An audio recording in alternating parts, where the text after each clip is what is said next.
Só para... Eu vou começar aqui para registro, vou falar de novo o que eu disse. Eu vou começar a apresentação em português e depois nós passamos, o nosso evento hoje vai acontecer em espanhol. Agradeço de antemão a participação da Macarena e do Daniel. Abertura de sempre, nós estamos começando mais um encontro do ciclo de debates, Desafios da Comunicação frente à Pandemia. É uma organização do Grupo de Pesquisa Convergência e Jornalismo, Conjora, aqui da UFOP, também do Programa de Pós-Graduação em Comunicação, aqui da UFOP. Eu sou a Débora Lopes, para quem não me conhece. Eu vou fazer a apresentação dos professores do ciclo, e depois eu passo a palavra para eles, que são quem mais interessa a gente ouvir hoje. Eu queria lembrar que o ciclo acontece todas as semanas, nós já temos outros agendamentos. Na semana que vem, nós recebemos o professor Lua Chagas, da Universidade Federal do Mato Grosso. Ele vai falar sobre os desafios da produção de podcasts narrativos universitários em isolamento social, que é a experiência que ele está tendo lá na UFMT. Hoje, como todos sabem, nós recebemos a Macarena Parejo Cuellar e o Daniel Martín Pena. Eles são da Universidade de Extremadura, na Espanha. Macarena é doutora em comunicação pela Universidade de Extremadura. Na sua tese, ela analisa assessorias de comunicação das universidades espanholas. É professora do Departamento de Informação e Comunicação e diretora do Escritório de Imagem e Comunicação da Universidade de Extremadura. O Daniel Martín Pena é doutor em comunicação pela Universidade de Huelva, também na Espanha, professor associado e diretor da Onda Campus Rádio TV da Universidade de Extremadura, na Espanha. Ele também é presidente da ARU, a Associação de Rádios Universitárias da Espanha, e da RIU, que é a Rádio Internacional Universitária Rede de Redes. Dois avisos importantes: a gravação da semana passada, como vocês devem ter visto, já está lá na página www.conjoa.com.br, também nas nossas redes, e o link do formulário para a semana que vem entra no ar até o final desse nosso encontro, né, para quem quiser se inscrever para a fala do Lua Chagas. Bom, agora eu peço a todos e a todas que verifiquem aí no pé da tela microfones e câmeras desligados para que a gente garanta uma boa conexão. A gente vai estar acompanhando, eu e a Aline Monteiro Homse, o chat, para poder passar as questões ou qualquer dúvida para a Macarena e para o Daniel. Tá? Espero que a gente tenha um bom evento. Obrigada a todo mundo que está participando. E agora sim, Macarena, Daniel, muchísimas gracias por aceptar nuestra invitación.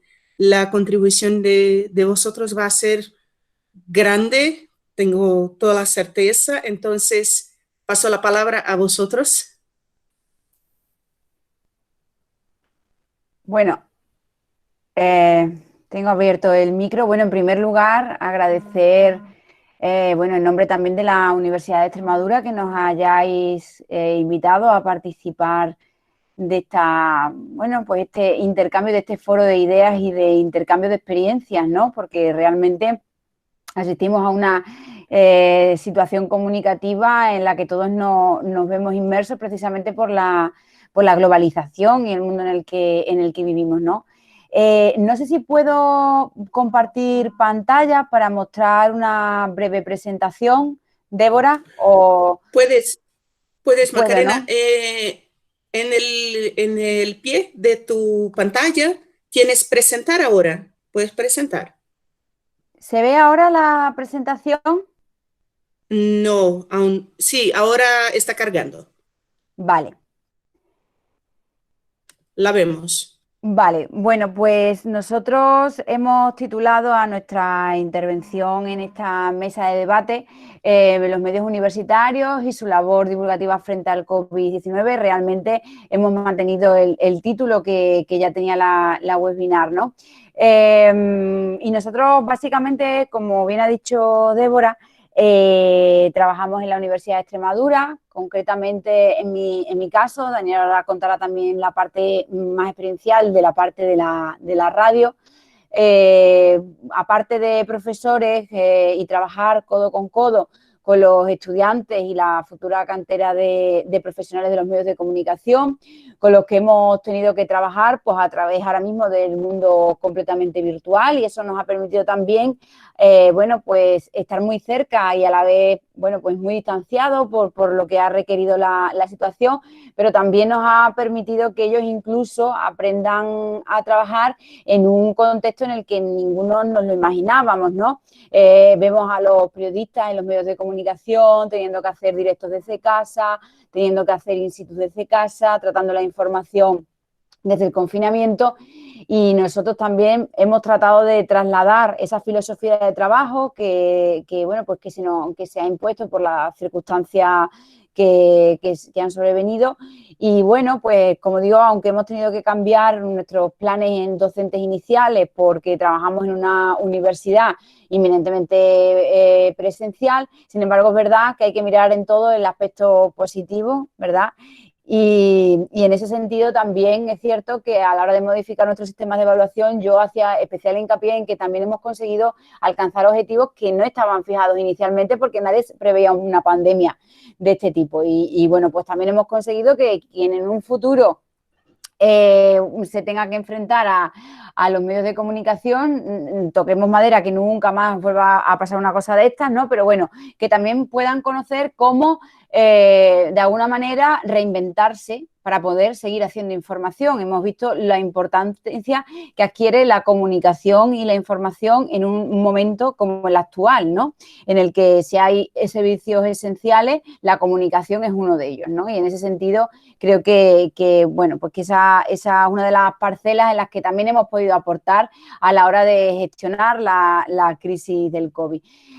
Independientemente de esto, como ya anunciaba Débora, nosotros trabajamos en un gabinete de imagen y comunicación, que en este caso coordino ahora mismo yo, que está compuesto pues, por la estructura que pueden ver aquí, una unidad de cultura científica, la radiotelevisión, que el profesor Daniel Martín explicará más ampliamente una vez que yo ya termine un poco mi intervención, y el tradicional gabinete de prensa en contacto directo con toda la información que tiene que ver con el equipo rectoral y con la información más institucional de la universidad, no solamente directamente con el rector, sino con la parte más institucional de una organización como en este caso es una universidad. Para quienes no lo conozcan, bueno, sobre todo en España, las unidades de cultura científica se empezaron a imponer a partir del año 2007, que se proclama el año de la ciencia, y a partir de ese momento no solamente en las universidades, sino también en centros de investigación. Tenemos que tener en cuenta que las universidades fundamentalmente, porque casi el 70%, 80% del conocimiento que se genera se produce en las universidades y por tanto imperan este tipo de estructuras, sobre todo en universidades. Y no dejan de ser departamentos especializados en ciencia. Aquí en la Universidad de Extremadura, antes de que ocurriera el tema de la pandemia, ¿cuál ha sido la función de estas unidades de cultura científica? Básicamente acercar la ciencia a la ciudadanía. Fomentar las vocaciones científicas y hacerlo a través de diferentes metodologías. Hay un libro blanco de unidades de cultura científica editado por la Fundación Española para la Ciencia y la Tecnología que habla de cuatro grandes tipos de unidades de cultura científica: los que se dedican fundamentalmente a la organización de actividades, los que se dedican fundamentalmente a difundir a través de notas de prensa, convertidas luego en noticias a través de los medios de comunicación, esos papers que publican en revistas de alto impacto por parte de los científicos. Y también hay otras dos modalidades de unidades de cultura científica, que serían aquellas que se dedican a la formación fundamentalmente de los científicos, para que luego sean capaces de transmitir su trabajo a los medios de comunicación, que para muchos es un terreno desconocido completamente y en el que dotándolos de herramientas van a obtener de alguna manera cierta seguridad también para desenvolverse en el medio. Hay que conocer todos los códigos y la unidad de cultura científica también puede tener esa función. Y también hay unidades de cultura científica que se dedican a la investigación. Concretamente, en la Universidad de Extremadura podemos decir que verdaderamente abarca casi todas las facetas que puede tener una unidad de cultura científica. En la unidad de cultura científica hemos investigado, hemos visto a lo mejor como un proyecto de divulgación científica de radio llevado a un centro penitenciario, de repente cambia completamente la percepción que tienen los presos que participan de ese proyecto en lo que es la ciencia, ¿no? Entonces, si somos capaces también de conseguir que la ciencia sea atractiva para personas que en este caso se encuentran en una situación de riesgo de exclusión, pues ya eso da buena cuenta de lo mucho que se puede hacer a la hora de difundir la ciencia y de llegar a todo el mundo a través de formatos atractivos, ¿no? Y también muy importante en nuestra unidad de cultura científica todo el tema de comunicación de resultados de la investigación, el desarrollo y la innovación. La radiotelevisión es otra de las unidades, es otro de los departamentos primordiales del Gabinete de Imagen y Comunicación. En este no quiero entrar tanto, precisamente porque tenemos aquí al director de la radiotelevisión universitaria de la UES, de la Universidad de Extremadura, que nos puede hablar más ampliamente de ello. Lo que sí puedo decir es que es fundamental el medio radio y el medio televisión también para ese acercamiento de ese conocimiento que se genera en una institución como es una universidad. Y luego el gabinete de prensa tradicional de toda la vida, ¿no? Que en España, bueno, pues surge en torno a los años 80, 90 y que inicialmente, bueno, pues está básicamente dedicado a las notas de prensa vinculadas con la actividad del rector, al desarrollo del clipping de prensa, a la atención a los medios, pero que hoy todas esas funciones también han trascendido, ¿no? Y que se ve de alguna manera estableciendo lazos y denominadores comunes con el resto de unidades de difusión con los que cuenta una institución como en este caso es la Universidad de Extremadura. Con esto no estoy diciendo que todas las universidades de España cuenten con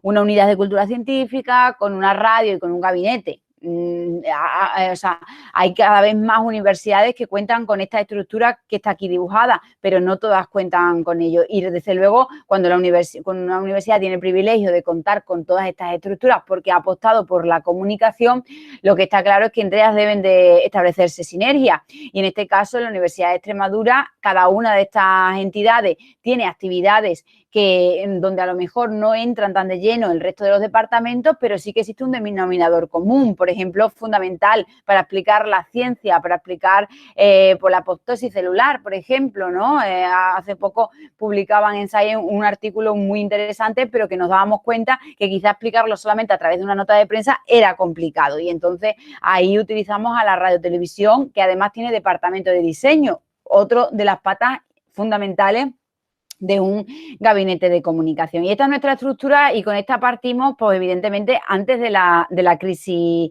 del coronavirus, ¿no? ¿Qué acciones hemos emprendido a partir de la declaración de la pandemia? Pues lógicamente la comunicación institucional adquiere un papel fundamental, no podría ser de otra manera. Lógicamente, en base a las decisiones que se han ido tomando a nivel nacional por el Ejecutivo, han tenido su repercusión también en la comunidad universitaria con diferentes comunicados y resoluciones y reales decretos, ¿no? Publicados por el rector y que, bueno, pues que a través del Gabinete de Comunicación hemos tratado de trasladar, sobre todo y fundamentalmente con el objetivo de que llegase a toda la comunidad universitaria, fuera de ella también a los medios de comunicación. Aparte de todo esto, también la comunicación institucional se ha traducido en el desarrollo de diferentes iniciativas que verdaderamente han puesto de manifiesto que la universidad ya no es una torre de marfil. La universidad en esta pandemia ha estado al lado de la sociedad. Han estado sus científicos, también han estado de iniciativas como las que tenemos aquí, el aplauso solidario, ¿no? El hecho de intentar reunir fondos de la comunidad universitaria, invitar aquí en España, no sé, allí en Brasil, a las 8 de la tarde hemos salido para dar un aplauso todos los días a los sanitarios que estaban, bueno, pues ahí en primera línea de batalla, ¿no? Y bueno, realmente desde la universidad se ha querido también abrir un número de cuenta para crear una iniciativa solidaria y que aplaudiéramos más fuerte a nuestros sanitarios y que ese dinero pues sirviera para, bueno, pues para ayudar a la compra de diferentes materiales que fueran necesarios en ese momento, ¿no? Y también, sobre todo al principio, creamos un apartado web dentro del portal institucional con información de las medidas adoptadas tanto a nivel institucional por parte de la universidad como también de medidas adoptadas tanto por la Junta de Extremadura, por el Ejecutivo Regional y por el Gobierno Central, con el propósito de mantener a toda la comunidad universitaria al tanto de todo lo que se iba produciendo. Realmente este modelo que yo estoy aquí explicando se ha repetido en todas las universidades españolas, ¿no?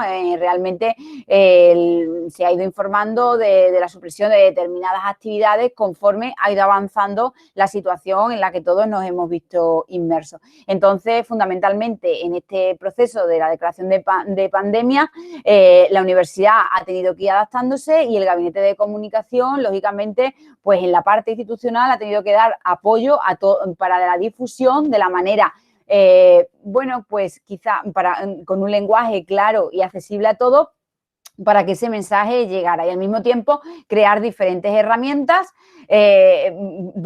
para ayudar, ¿de acuerdo? Y también para orientar en todo este proceso.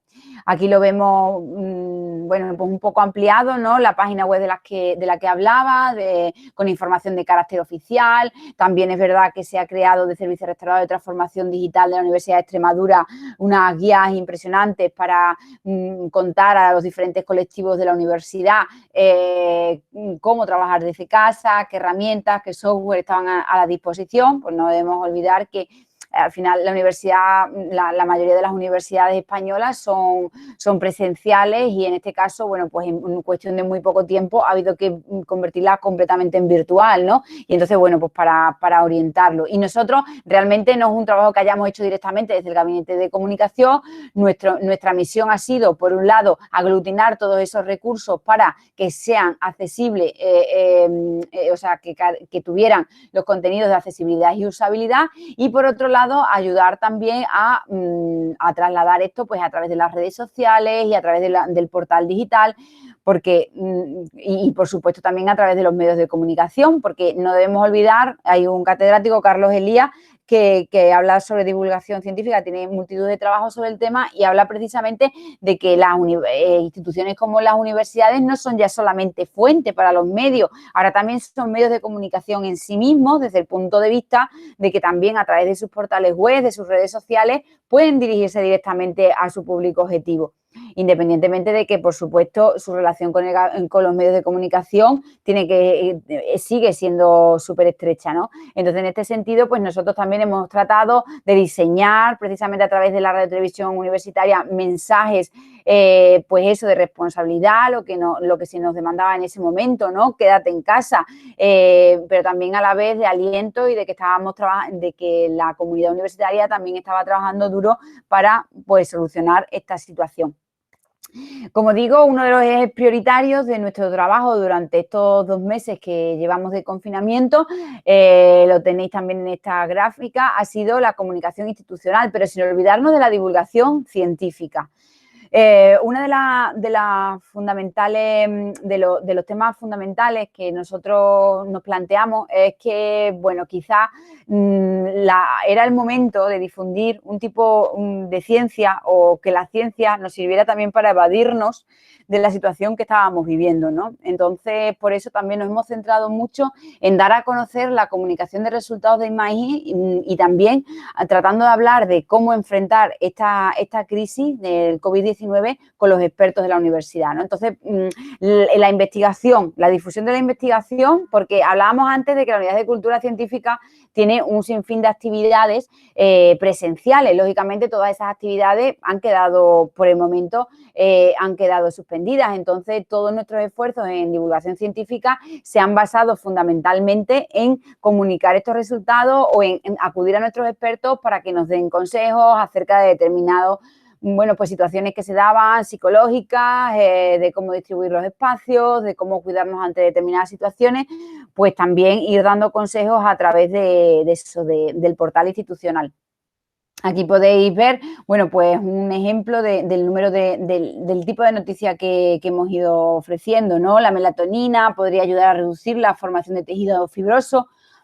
Como veis, esa información pues nada tiene que ver con el COVID, pero lo que hemos tratado es de seguir dando difusión a la investigación, ¿no?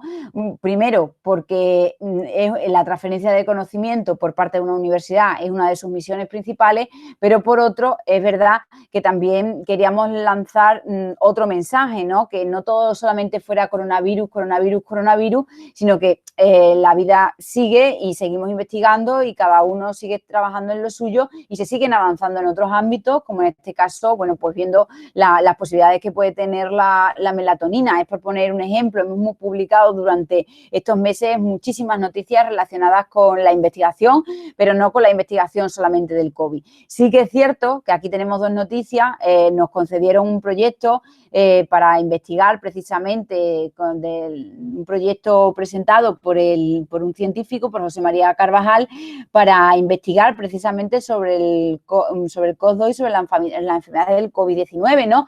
O también ese mismo día publicamos que la Universidad de Extremadura se había convertido o iba a ser uno de los centros que realizaría pruebas de diagnóstico del COVID-19.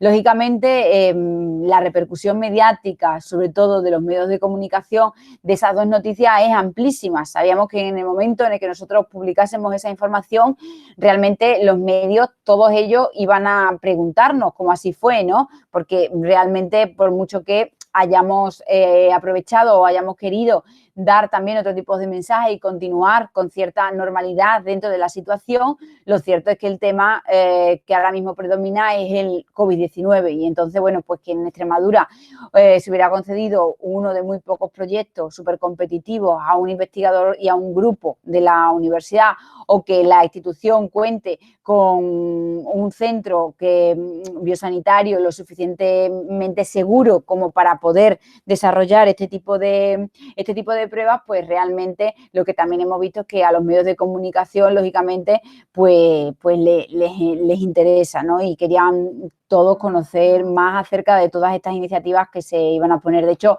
el investigador Chema Carvajal, bueno, pues durante 3 días prácticamente no paró de tener que atender vía Skype, por correo, porque esa es otra, hemos tenido que reinventarnos, lo que hablaba antes de los alumnos, ¿no? Prácticamente a la carta, porque un medio te pide un Skype, otro te pide un audio, otro te pide un vídeo directamente, y entonces, bueno, pues atendiendo también, intentando responder a esa demanda social que también es una misión de la universidad. Y en esa intención nuestra de intentar convertir la ciencia también en una forma de disuasión, de aprender, en un momento en el que realmente no tenemos otra solución que quedarnos en casa. Hemos puesto en marcha un proyecto que se llama, un proyecto de divulgación en YouTube que se llama Ciencia desde casa. Y la verdad es que el proyecto ha tenido muchísimo éxito. Durante la semana, aquí en España, a las 7 de la tarde, una hora antes de lo de los aplausos, un científico, nos han ido mandando vídeos científicos de todas las áreas del conocimiento, de humanidades, de sociales, de ciencias puras, dando a conocer su investigación o divulgando un aspecto concreto de su actividad. Y además el científico durante esa hora ha participado, ha estado interactuando con muchísimos ciudadanos curiosos y ávidos de conocimiento y de saber más sobre el tema, ¿no? Incluso el profesor que me acompaña hoy en la charla, el profesor Daniel Martín, también tuvimos la oportunidad de que precisamente nos hablara de su línea de investigación, que son las radios universitarias, y la verdad es que también fue un tema que interesó muchísimo y que provocó, bueno, pues una alta interacción, no solamente en España, sino también en Latinoamérica, ¿no? Entonces, realmente, bueno, pues han sido diferentes iniciativas que hemos tratado de desarrollar. Por un lado, dando respuesta a esa comunicación institucional que lógicamente en ese momento es lo que prima, porque la comunidad tiene que saber si se suspenden las clases presenciales, si se suspende cualquier actividad, y nosotros tenemos que ir de la mano en ese sentido con el equipo directivo para ir dando a conocer todos los pasos que la institución va tomando. Pero sí que es cierto que nosotros en este proceso de COVID-19 en el que estamos inmersos, hemos querido dar un peso importante a la investigación, precisamente porque consideramos que es una de las grandes misiones de la universidad y que aunque todos estemos confinados, no por eso tenemos que dejar de contar qué es lo que se está haciendo. Volveremos a la normalidad y lo lógico es que sigamos contando en qué están inmersos nuestros científicos. Y, como digo, por supuesto, la relación universidad-medios de comunicación también es otro de los temas que destacaría durante este tiempo, porque, como digo, realmente la relación del Gabinete de Comunicación con los medios de comunicación ha cambiado mucho. Elena Lázaro, la presidenta de la Asociación de Comunicación Científica, en un artículo que escribió precisamente en el blog de esta asociación, que se llama Muerte al Mensajero, hablaba de que quizás en este periodo lo que nos había también demostrado es que algún día tendremos que replantearnos los manuales de comunicación y que en un momento como en el que estamos, rodeados de tecnología por todos sitios, que ahora mismo es verdad que nos ha servido, quizás también nos tenemos que plantear lo analógico, ¿no? Y verdaderamente es cierto, estamos hablando ahora mismo de cómo hemos gestionado una pandemia o desde el punto de vista comunicativo, pero seguramente mucho tendremos que aprender todavía o nos llevará de alguna manera las acciones emprendidas por unos y otros a desarrollar nuevos manuales y a darnos cuenta a lo mejor también de la importancia que tiene ese contacto directo también con el medio. Y, como digo, a pesar de la distancia, a pesar de que ha sido todo a través de lo virtual, para mí la pandemia también ha servido para estrechar esa comunicación y para ver, bueno, pues nuevos formatos de relación y de trasladar los mensajes que en este caso genera una universidad a los medios de comunicación. Porque no solamente nos tenemos que limitar ya a una rueda de prensa, sino, como digo, también facilitarles vídeos, audios, etcétera. Y es lo que nosotros también hemos visto, que realmente ha cambiado mucho las peticiones de los medios de comunicación, a las que hemos ido tratando de adaptarnos en la medida de nuestras posibilidades. Y bueno, aún así hemos seguido con otros proyectos. A mí me gustaría daros a conocer este otro proyecto, la revista Viceversa, una revista que llevamos desde el año 2009 y que nos ha acompañado en esta pandemia. Concretamente, este año nos habían concedido un proyecto de la Fundación Española para la Ciencia y la Tecnología dentro de la convocatoria de ayuda que convoca esta entidad, para hacer un proyecto denominado Revista Viceversa, ver, oír, tocar y contar la ciencia. Y la idea era que los diferentes agentes involucrados, o sea, que no sea una revista unidireccional, sino que a través de un discurso transmedia involucremos a todos los agentes implicados. Que la redacten estudiantes, que detrás haya profesores de la Facultad de Comunicación revisando esos textos, que el rigor científico de la nota también cuente con la colaboración y vaya de la mano de los investigadores. Hemos hecho monográficos sobre agricultura, sobre literatura, y siempre un profesor, sobre todo especialista en la temática concreta, y uno de comunicación, han ido tutelando a un grupo de estudiantes. La última parte de este proyecto era llegar, bueno, pues a los niveles educativos más inferiores, ¿no? A la primaria y a la secundaria, cosa que hemos estado haciendo durante todos estos meses, hasta que al final ya, pues lógicamente, la cosa se puso fea y no pudimos acudir a los centros. Pero aunque lo cierto es que, a pesar de todo, continuamos desarrollando el proyecto, y es otro ejemplo más, la revista Viceversa, de que afortunadamente también todo el tema de las tecnologías de la información y la comunicación nos están permitiendo, en materia de comunicación, solventar todos estos baches y continuar trabajando bueno, pues con toda la calidad y con todo el rigor que requiere la situación, ¿no? Y la revista es una revista digital desde el año 2009. Como digo, este año teníamos ese proyecto que continúa, ahora mismo está parado. No hemos parado nosotros, lo que ha parado es que no sabemos cuándo se terminará el proyecto en la FECI, pero nosotros continuamos todos los meses elaborando un nuevo número. Y pues os invito a visitarla en la revista, en la página web www.revistaviceversa.es.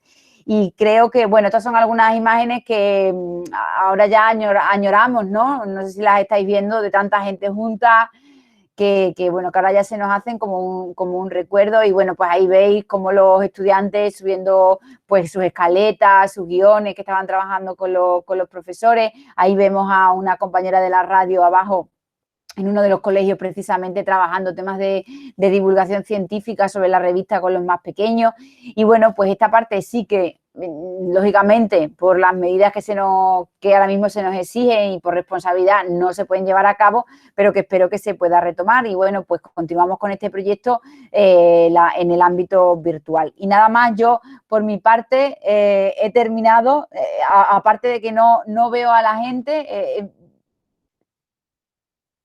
Débora.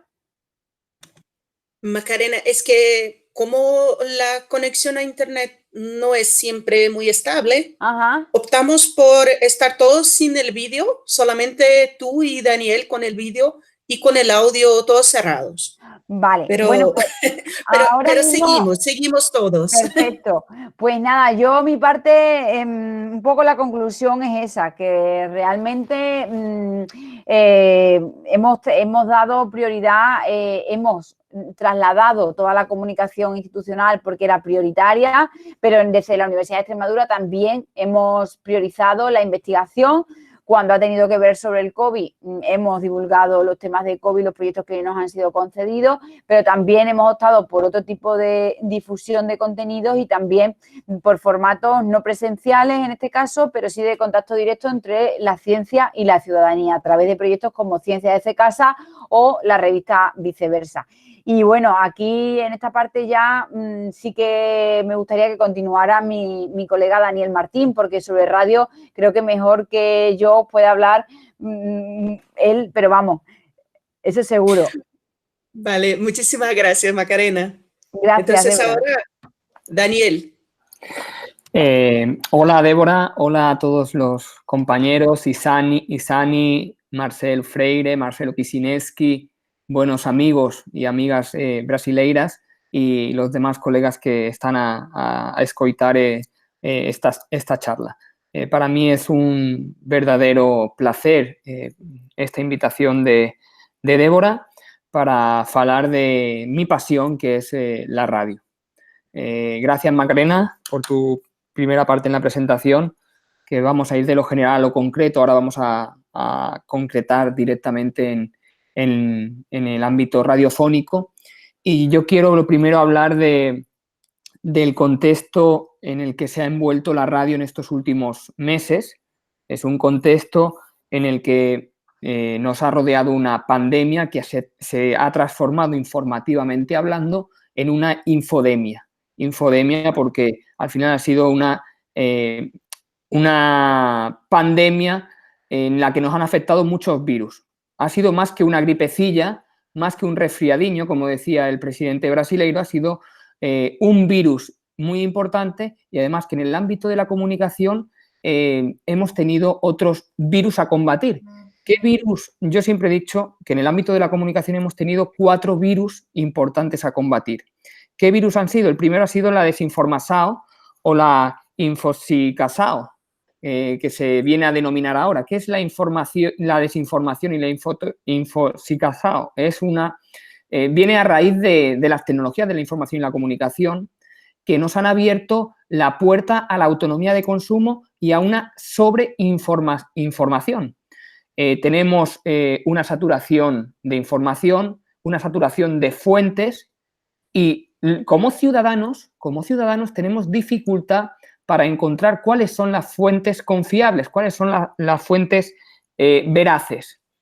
Y no perdamos de vista que esto es un problema transversal a toda la población. Esto quiere decir que tanto afecta a personas con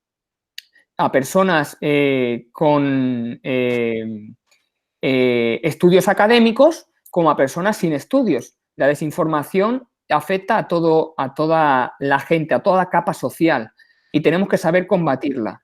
Y ahora veremos cómo la podemos combatir, porque ustedes recordarán y seguro que han recibido últimamente informaciones falsas, bulos, fraudes, creo que se dice en Brasil, han recibido a través de su WhatsApp o de cualquier red social, informaciones que no han sido contrastadas, ¿no? Entonces, ese primer virus es la desinformación. Otro segundo virus es la incerteza o incertidumbre. En español, incerteza. ¿Incerteza por qué? Porque estamos en una situación en la que nueva en el sentido de que es un virus nuevo no conocemos mucha información y a veces los periodistas, los jornalistas cometen el error de dar por ciertos determinados estudios preliminares que buscan una vacuna cuando evidentemente son estudios preliminares que no tienen conclusiones científicas aún refrendadas. Entonces, el informador, el jornalista se precipita en esas incertezas. Faltan certezas, no conocemos cómo es el virus, no conocemos cómo evolucionan, no conocemos exactamente cuáles son todos los síntomas del virus. Entonces, no tenemos esa certeza. La ciencia siempre está en la búsqueda de la respuesta, en la búsqueda de la certeza, pero ahora mismo tenemos esa falla, esa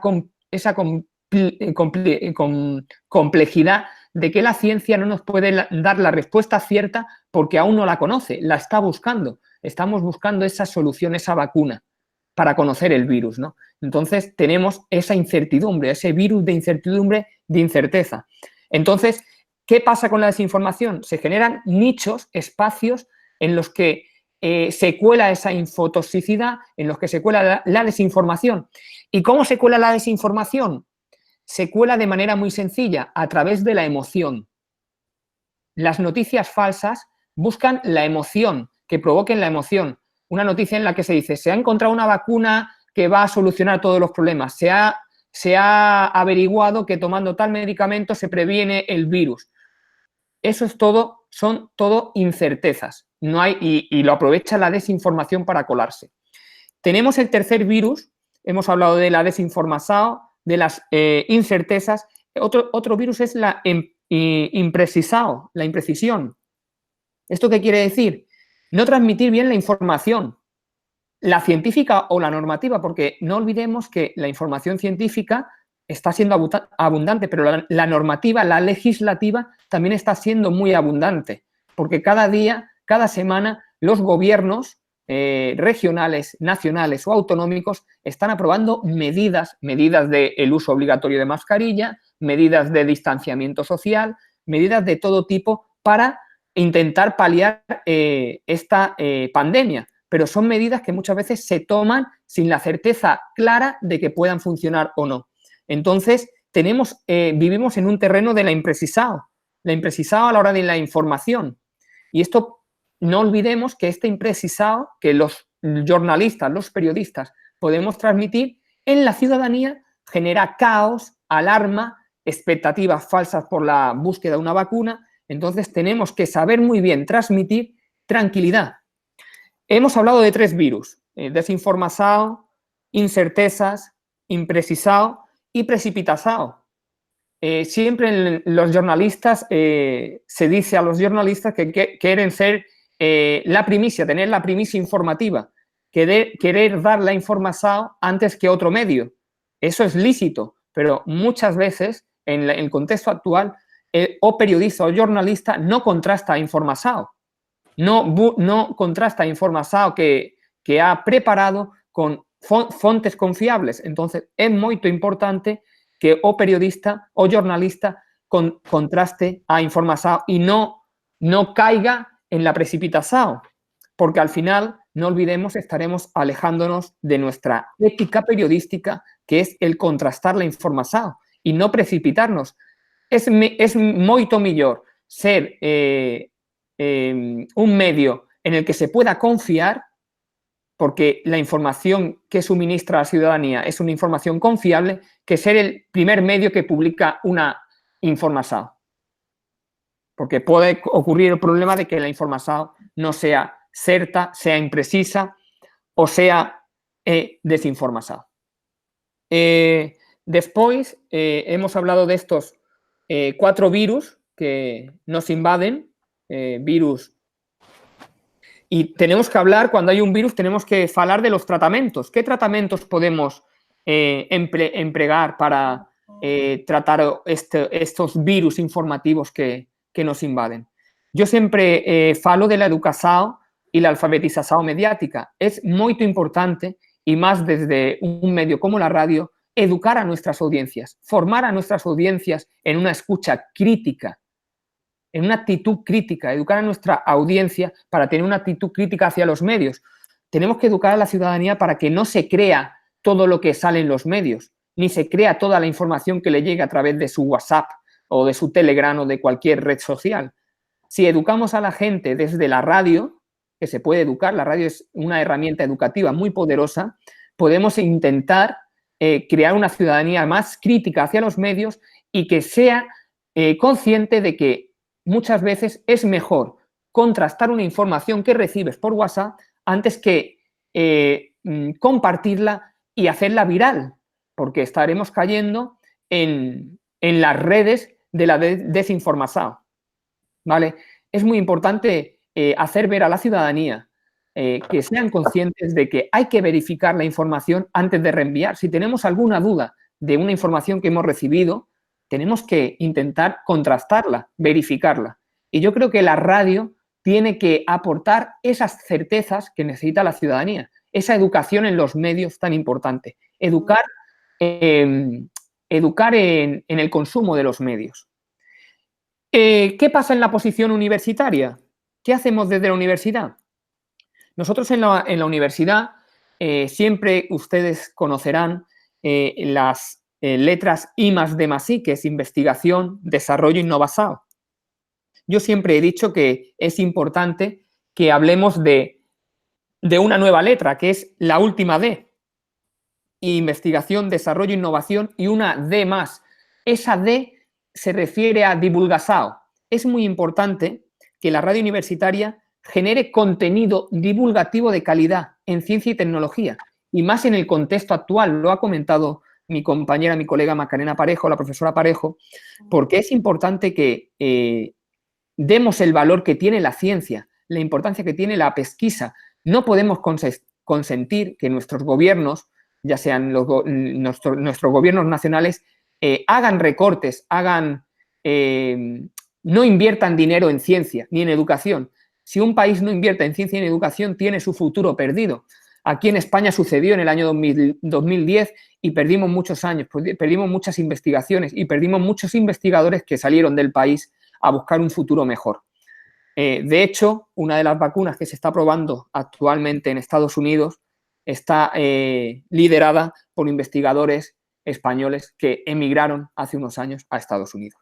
Entonces, esa situación no la podemos permitir y la radio universitaria tiene que aprovechar las herramientas que tiene para divulgar el conocimiento científico que se genera en la universidad y apostar por cambiar esa I+D+I en una I+D+I+D, apostando directamente por poner en el lugar que corresponde la divulgación científica, que es muy importante. Tenemos que decirle a los ciudadanos en qué invierten sus impuestos, sus tasas. ¿En qué invierte su universidad sus tasas? En investigar, en el avance social. Entonces, debemos de ofrecerle a los ciudadanos otras propuestas comunicativas relacionadas con la divulgación científica en el caso de la radio universitaria. Quiero hablar ahora de la importancia que para mí ha tenido y está teniendo la radio en el contexto de la pandemia. Voy a rescatar unas palabras de Ban Ki-moon, que es secretario general de la ONU, y en el discurso del Día Mundial de la Radio del año 2016, saben ustedes que el Día Mundial de la Radio se instauró el 13 de febrero. Pues sí, Ban Ki-moon, secretario general, decía que la radio puede ser un salvavidas en tiempos de crisis y emergencia. Un salvavidas en una situación como la actual, en sociedades devastadas, azotadas por una catástrofe o que necesitan noticias desesperadamente. La gente encuentra en la radio la información que salva vidas. La radio puede ser útil en operaciones de respuesta de emergencia y ayudar a la reconstrucción. Evidentemente, esta frase viene a decir que la radio tiene un compromiso firme de servicio público y servicio social, de democratizadora del conocimiento. Entonces, tenemos que ejercer esa labor informativa, sin lugar a dudas. Tenemos que intentar combatir la desinformación, haciendo información de calidad en la radio. Pero la radio puede hacer más que esto y lo voy a demostrar ahora. ¿Qué más puede hacer la radio? La radio puede provocar emociones. Antes he dicho que uno de los factores que más utiliza la desinformación, los bulos, los fraudes, es la emoción. ¿Por qué la desinformación se comparte, se viraliza en las redes sociales? Porque normalmente las noticias que son desinformadas, que son falsas, bulos, provocan emoción. ¿Y por qué provocan emoción? Porque si provocan emoción es más fácil que la gente las comparta, que la gente las comunique, las viralice. Entonces, en ese sentido, yo creo que tenemos que tener claro que la radio, el elemento principal de la radio es la voz. Y la voz provoca emoción. Vamos a utilizar la voz para provocar emoción en la gente. La radio, no nos olvidemos, también es el refugio de la población más débil. ¿Por qué digo esto? La radio ha estado presente en guerras, en crisis económicas, sanitarias, crisis de todo tipo. Y siempre ha estado ahí, al lado del oyente. Siempre que ha habido una crisis, la gente ha encendido la radio, ha encendido el transistor. Y lo voy a demostrar con datos que voy a poner un poquito más adelante. En tiempos de incertidumbre, yo creo que la radio además debe de informar, tiene otras misiones, tiene que tranquilizar. Es muy importante tranquilizar, es muy importante acompañar a la gente. Ha habido mucha gente que ha estado sola en casa mucho tiempo. Mucha gente mayor en las residencias se moría y mucha gente estaba sola en casa. Y la radio ha servido para acompañar a la gente, para tener una voz amiga al otro lado, una voz a la que escuchar. La radio sirve para distraer, para acompañar, para emocionar, además de para informar. Y es muy importante, de verdad, que la radio tome esa fortaleza que tiene. La gente mayor sabe del poder de la radio. La gente mayor es, la gente de más edad es la más fiel al medio radiofónico y lo ha vuelto a demostrar. La gente mayor es la que más escucha radio. Yo creo que, la anterior, Macarena, por favor. Yo creo que en esta situación tenemos que aprovechar esta situación porque la gente está escuchando más radio. Y no solo la gente mayor que ya escuchaba radio, sino la gente joven. La gente joven se está enganchando a la radio gracias a la revolución de los podcasts. Tenemos que tenerlo en cuenta. Es una buena oportunidad para, además de administrar información, administrar otro tipo de contenidos, que hay muchos tipos de contenidos más allá del contenido que se refiere a la pandemia. En tiempos de incertidumbre, la radio tiene que saber realizar esas funciones tan importantes como es el acompañamiento, la distracción, la tranquilidad. Por eso digo yo que hemos hablado de virus, hemos hablado de tratamientos. Y para mí, ¿cuál es la mejor receta para combatir esos virus? La mejor receta para mí es la radio. ¿Por qué la mejor receta es la radio? Porque sí, porque la radio puede acompañarnos y puede hacernos esta situación de emergencia sanitaria, económica y social más sencilla de llevar. ¿Qué tiene que hacer la radio? La radio tiene que seguir dando información, pero no hace falta detenernos en las cifras. No hace falta decir, hoy murieron 1000 personas, ayer murieron 500 personas, murieron 100 personas más. No hace falta. Sabemos que está muriendo mucha gente. No hay que detenerse en las cifras. No hay que recrearse en el dolor de la gente. La gente está sufriendo. La gente ha perdido a seres queridos. Aquí en España llevamos casi 30.000 muertos. Por favor, este es un mensaje para la gente brasileira a la que quiero y admiro mucho. Quédense en casa. Es la mejor forma de combatir el virus, de verdad. Es la mejor forma de combatir el virus y la propagación del virus. Quédense en casa. La gente está sufriendo y la radio tiene que informar, pero no se tiene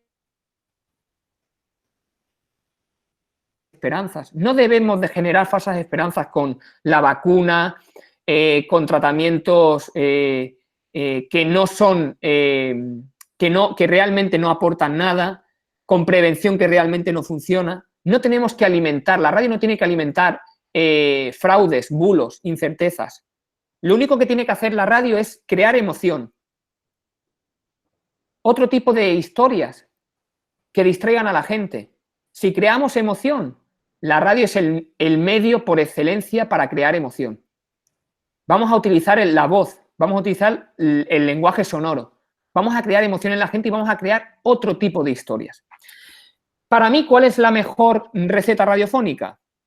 Es acompañar a la gente, emocionar a la gente con nuestras historias, con nuestros programas, con nuestro contenido radiofónico.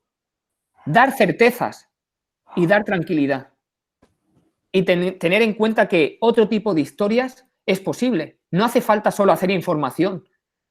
La gente está saturada de información sobre el virus, sobre la pandemia. Tenemos que hacer otro tipo de contenidos.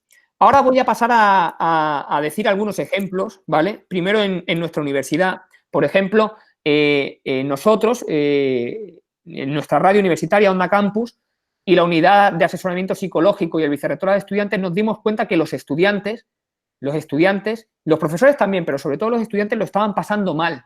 Lo estaban pasando mal porque nosotros somos una universidad presencial y pasamos a ser, de un día a otro, pasamos a ser una universidad online, virtual. Los profesores no estaban preparados, pero nuestros alumnos tampoco. Y hubo muchos problemas.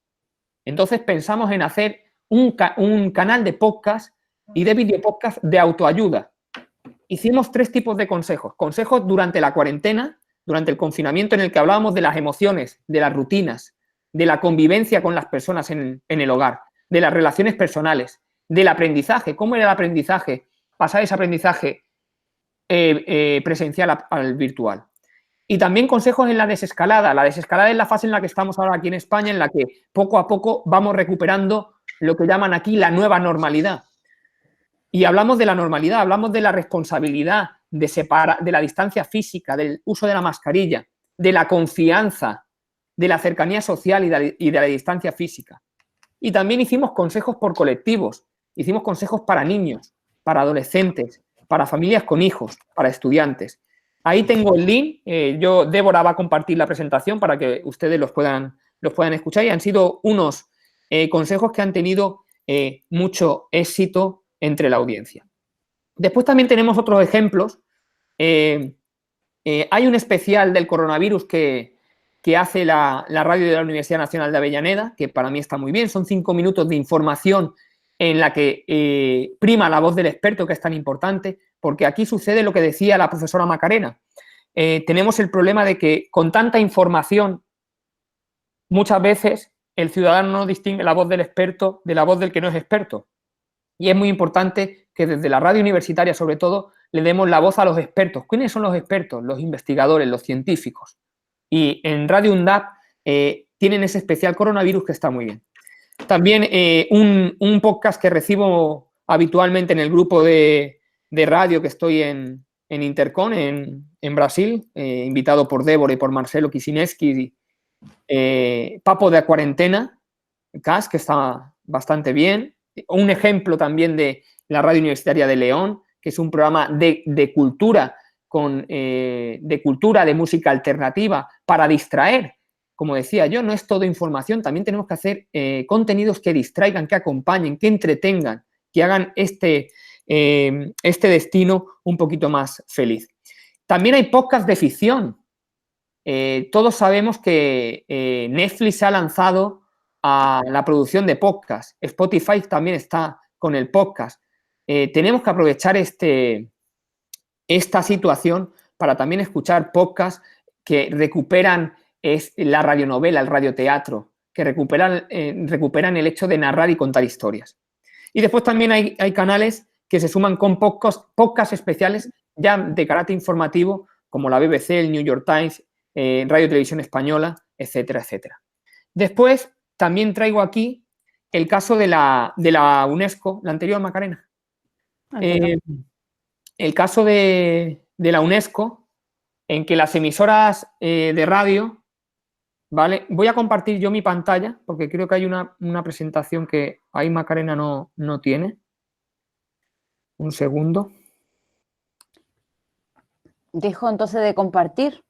Sí, un segundo. Sí, creo que Macarena necesita dejar de compartir, vale, para que... Vale. Gracias, Macarena. Nada.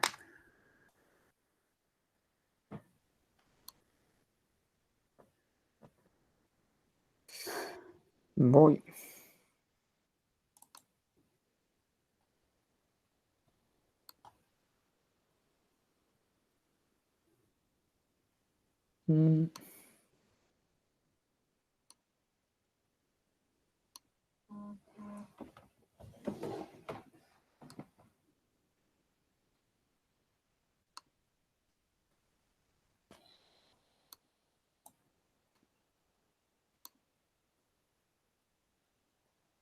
No soy capaz. Maca, comparte, tú no soy capaz.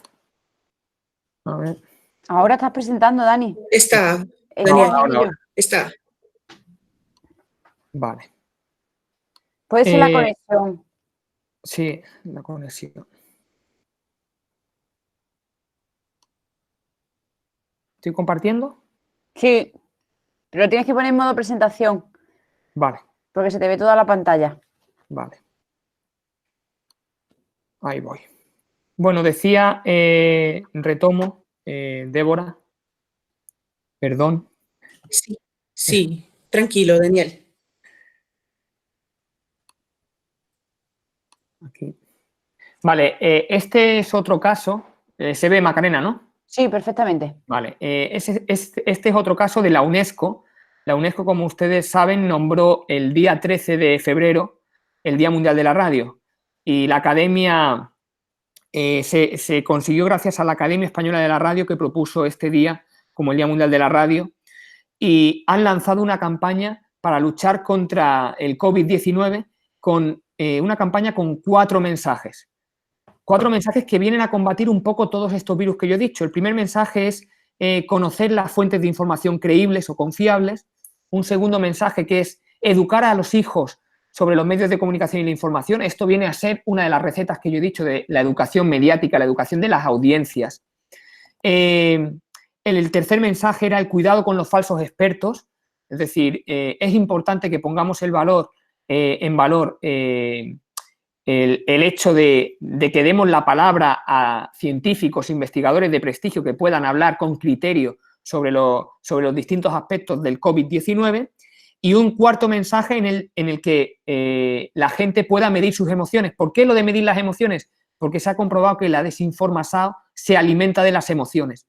Entonces, por eso yo creo que la radio es un elemento clave para combatir la desinformación, porque la radio genera emoción. ¿Cuál es el objetivo principal de esta campaña que ha hecho la UNESCO? Recursos para detener los daños causados por la infodemia que acompaña el virus. Sobre todo, esta campaña ha nacido para combatir no la pandemia, sino la infodemia. ¿Qué es la infodemia? Pues la pandemia informativa que estamos sufriendo tan marcada. Yo quiero acabar ya con unos datos en el que voy a decir claramente, y no me equivoco, que la radio está ganando oyentes, la radio está ganando presencia, la radio cada vez está más presente en el día a día de la gente, y la radio está ganando además la partida tecnológica. Aquí todo el mundo habla de la revolución tecnológica. Yo dentro de poco voy a presentar un artículo con la compañera Teresa Piñeiro en el que hablamos de la radio visible, nunca más la radio invisible. Es evidente que la radio ha ganado la revolución tecnológica, pero tenemos que ser conscientes de que tan importante como la revolución tecnológica es la revolución de los contenidos. Y la revolución de los contenidos se está produciendo de manera acelerada gracias a la revolución de los podcasts. Los podcasts están revolucionando todo el tema de los contenidos, de la producción de los géneros, de géneros, formatos experimentales que antes no se producía en tanta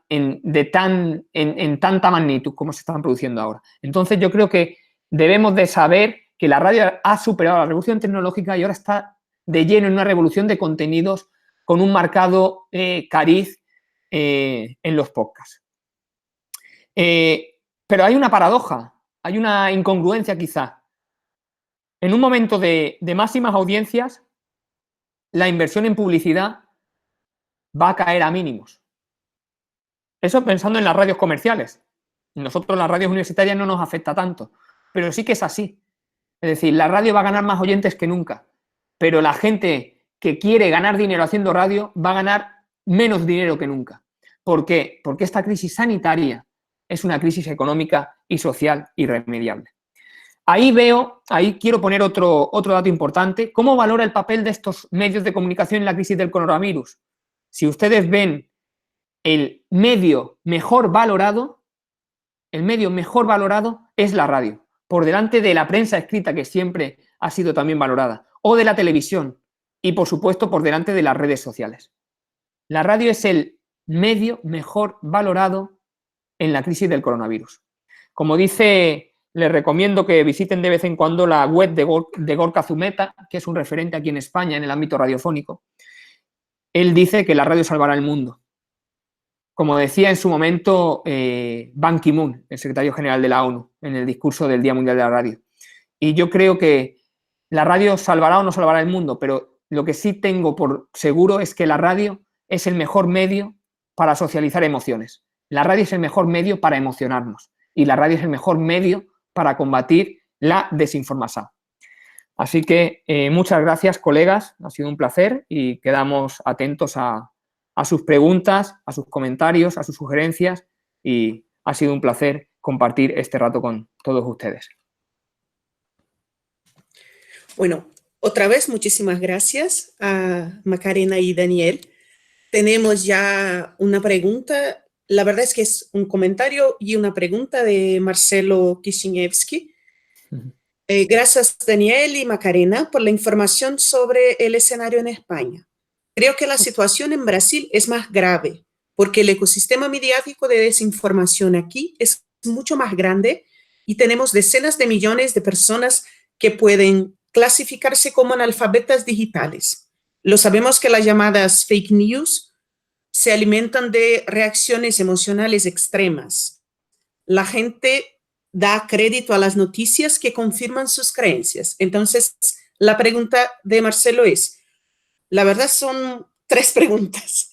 ¿Cómo ofrecer un contrapunto a estas noticias falsas? También utilizando lenguaje emocional y personal, humanizando a la ciencia, quitándola de su pedestal. Por supuesto, no estoy abogando por una comunicación formal meramente informativa, pero tengo dudas sobre cómo recurrir a la emoción y explorar la dimensión narrativa sin nivelarme con el lenguaje pseudocientífico. Perdonen por mi pronuncia terrible. Vamos, a vosotros. Es una pronunciación excelente. A ver, entonces, a vosotros. ¿Respondes tú, Dani? Sí, Marcelo, muchas gracias por la pregunta. Como siempre es un placer compartir contigo. La verdad es que es necesario que la radio universitaria, y lo digo desde la crítica porque sí que a veces en la radio universitaria se cuelan programas pseudocientíficos que son muy peligrosos también, porque la radio tiene que ofrecer certezas. Creo que es importante que la radio universitaria, yo siempre lo digo, tenemos la materia prima a la vuelta de la esquina. ¿Qué quiero decir con esto? Que la radio está muy cerca de los laboratorios científicos y es muy sencillo que nosotros podamos, yo siempre digo lo mismo, construir confianza con el investigador.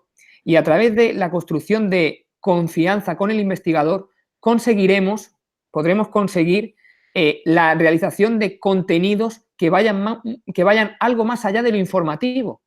Podemos transformar esa información en algún tipo de contenido más narrativo, más reportajeado, que no sea tan informativo.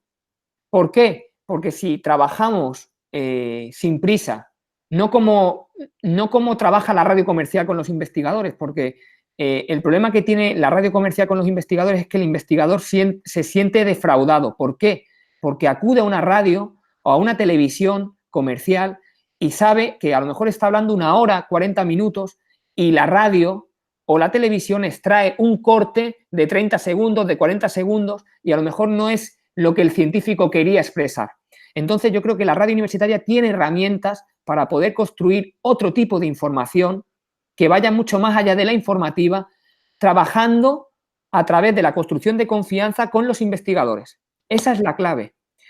Había una experiencia muy buena que también creo que está en el PowerPoint que pasé a Débora, que era de la red de comunicadores, de periodistas científicos de Brasil, que a través de WhatsApp mandaban un podcast informativo cada semana.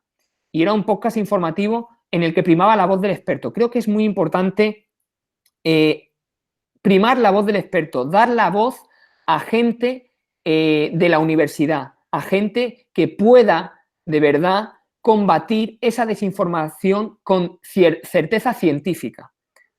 Y así de esta manera estaremos combatiendo ese lenguaje pseudocientífico en el que a veces, seamos honrados, también caen algunas radios universitarias. Porque es muy sencillo, la línea es muy, muy fina entre lo que es lo científico y lo pseudocientífico, y que lo pseudocientífico en ocasiones emociona más. Entonces yo creo que la clave, Marcelo, es trabajar codo con los investigadores.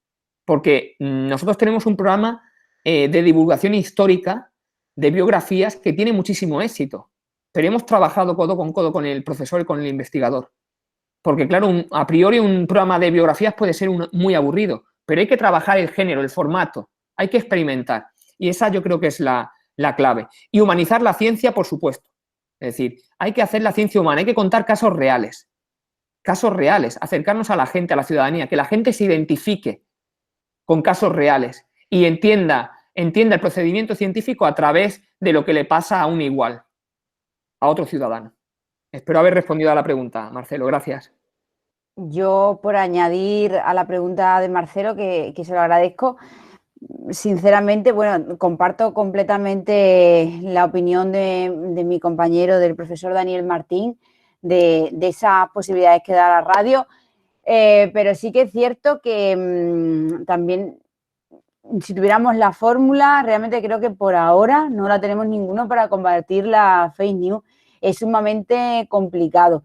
Y yo creo que además con una crisis sanitaria y una crisis sin precedentes en la historia de la humanidad, pues tendremos que verlo a posteriori, y todo esto nos servirá también para quizás reeducar al ciudadano, independientemente de que tengan estudios superiores, no los tengan mayores o menores estudios, pero sí es reeducarlos en el sentido común. Y creo que en ese sentido la universidad no solamente tiene que dirigirse a su comunidad, sino a todos los estratos sociales. Y vuelvo a repetirlo, yo cuando hicimos el proyecto de la Ventana de la Ciencia, que es un proyecto que hicimos en la cárcel de Badajoz, trabajaba con un grupo de internos, fue a través de la Unidad de Cultura Científica, que no tenían ni idea de radio, pero es que de ciencia tenían todavía menos. Y al principio se mostraban súper reacios.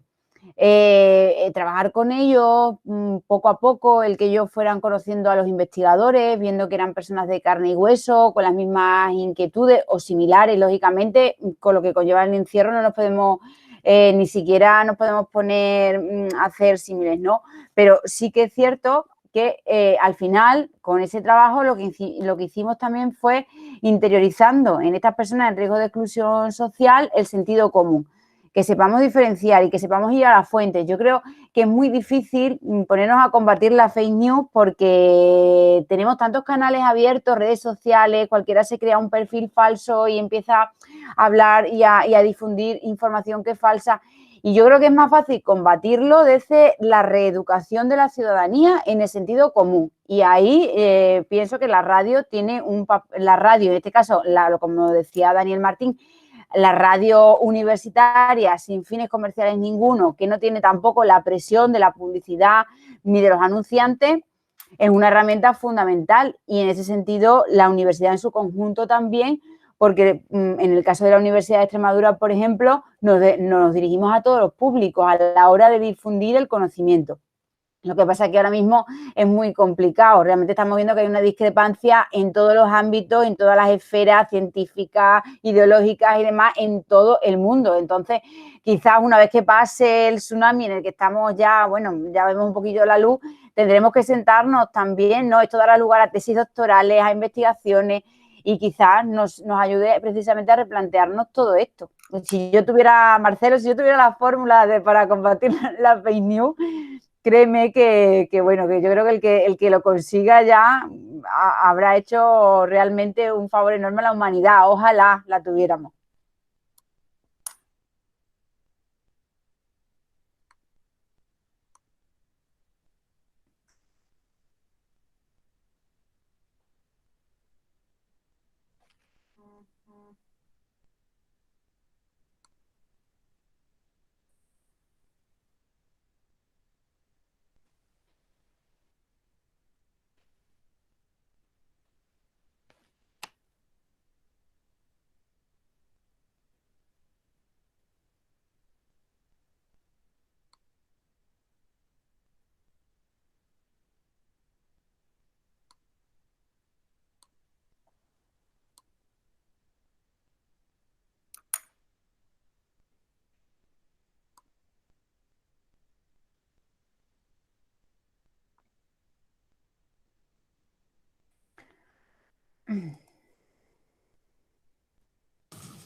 Sí.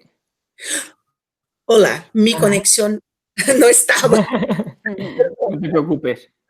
¿Estabas hablando, Daniel? No, no, no. Bueno. Estábamos esperándote a ti. Vale, bueno, la cuestión de Carlos Jauregui para mí está por la mitad, entonces te voy a pedir, Carlos, si puedes enviarlo otra vez. Entonces voy a hacer una cuestión que tenía yo aquí. En Brasil tenemos una seria cuestión con que trabajar, la descredibilización de la ciencia y de los científicos. Claro, no por todos, pero principalmente, por ejemplo, por nuestro presidente y por los que creen en nuestro presidente. Entonces, ¿cómo trabajar con un contexto, un escenario de descredibilización de la ciencia cuando se hace una decisión que me parece muy, muy buena, como la de Universidad de Extremadura, de trabajar con bases en la ciencia en el contexto de la pandemia? Entonces, ¿cómo el periodista o el comunicador va a trabajar con esta dualidad? Macarena. Bueno, Marcela, no sé si he entendido bien la pregunta porque os referís en el contexto vuestro, ¿no? Un poco en el que el científico, decís, no está muy Valorado. bien considerado, ¿no? Sí, en Brasil, pero claro, no me gustaría decir que ningún brasilero valora la ciencia, ¿vale? Tenemos un movimiento que es muy estimulado por el presidente de no valorar la ciencia y tomar sus decisiones sin mirar a los datos científicos. Y claro, cuando miramos a la comunicación, al periodismo, observamos una batalla casi por dar espacio a la ciencia. Y cuando miras a la caja de comentarios, por ejemplo, en una página, está bueno, pero en cuanto aguardáis por investigaciones y cosas, las personas están muriendo. Entonces, toma cloroquina y algo así. En Brasil tenemos un movimiento principalmente de los que apoyan a Bolsonaro, ¿no? Entonces, cuando buscas envasar tus decisiones en fuentes de ciencia, ¿cómo trabajar las fuentes de ciencia en un escenario de no valorización de la ciencia? No sé si pasa eso en España o no. Yo creo que no, pero en Brasil tenemos... Aquí es diferente. De hecho, la encuesta de percepción social de la ciencia que realiza el Ministerio cada 2 años, precisamente coloca la figura del científico como una de las más valoradas por la ciudadanía. Entonces, nosotros ese problema no lo encontramos. Afortunadamente, la ciencia cada vez en España es más valorada, pero también es cierto que es cada vez más valorada precisamente por esa tarea de divulgación científica. ¿Cómo trabajar las fuentes de información cuando desde a lo mejor los puestos políticos se desvirtúa o se desvalora, en este caso? Bueno, pues yo creo que continuando en la batalla, ¿no? Hay que continuar dando información rigurosa de la mano de los científicos y yo creo que poco a poco va calando en la sociedad.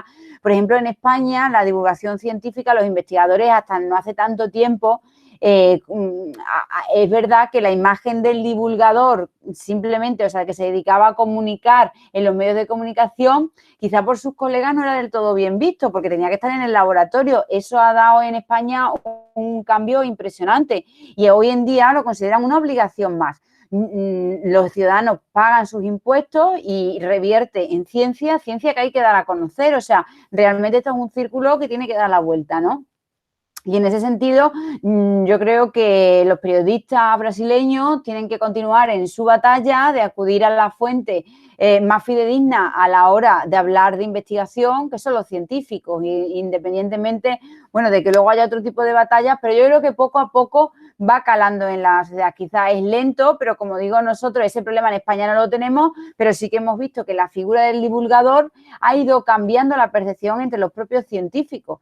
Y hoy en día se ve, y hay investigaciones hechas al respecto, que un investigador que sale en un medio de comunicación o que tiene un blog o que difunde a través de sus redes sociales y que acude a su departamento de comunicación, incluso recibe más citaciones. O sea, no solamente es que sea una obligación, sino que luego revierte en su propio currículum, porque a nosotros nos ha pasado de investigadores, los investigadores están muy centrados en su trabajo y muchas veces no tienen tiempo porque no tienen tiempo material, son gente que es apasionada de su trabajo y están tan centrados que a lo mejor no saben que en la puerta de al lado están trabajando en una cosa que si juntan un tema con el otro sale un bombazo, ¿no? No son conscientes porque no están trabajando, y a nosotros sí que nos ha pasado también de difundir una determinada información que el investigador de la puerta de al lado, por lo que sea, lo ha leído, se lo han contado y de repente ha salido una investigación.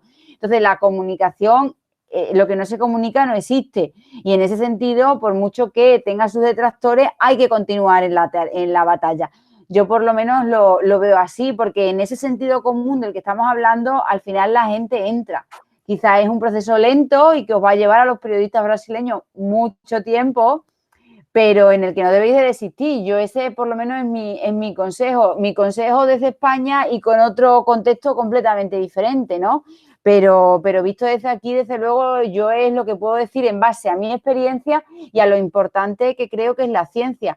Hoy nos estamos dando cuenta, ¿no? Los futbolistas, hay muchísimas profesiones, pero la ciencia fundamental, sin ella no vamos a ningún sitio.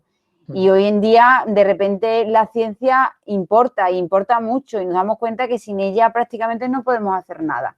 Y vuelvo otra vez a lo mismo. Yo creo que no es tan difícil educar a la gente. Si nosotros hemos conseguido que en la cárcel fueran hablando de ciencia apasionadamente y convertirse nuestro grupo de internos que participaban en la radio en abanderados de la ciencia, defensores acérrimos de todo lo que tenía que ver con poner dinero para investigar, se puede hacer en cualquier contexto y no es tan difícil, es simplemente pues no desistir y continuar en la batalla a pesar de.